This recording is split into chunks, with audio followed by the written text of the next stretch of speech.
रात की कसम जब वो छा जाए और दिन की कसम जब वो रोशन हो जाए, और उस जात की कसम जिसने नर और मादा पैदा किए कि तुम लोगों की कोशिश तरह तरह की है। सो जिसने अल्लाह के रस्ते में माल दिया और परहेजगारी की और बेहतरीन बात यानी कलेमा तौहीद को सच जाना, तो उसको हम आसान तरीके की तौफीक देंगे।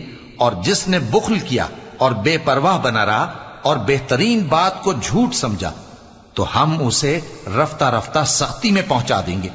और जब वो दोजख के गड्ढे में गिरेगा तो उसका माल उसके कुछ भी काम ना आएगा। यकीनन राह दिखा देना हमारा जिम्मा है, और बेशक आखिरत और दुनिया हमारी ही मिल्कियत है। सो मैंने तुमको भड़कती आग से खबरदार कर दिया है। उसमें वही दाखिल होगा जो बड़ा बदबख्त है, जिसने झुटलाया और मुंह फेरा, और जो बड़ा परहेजगार है वो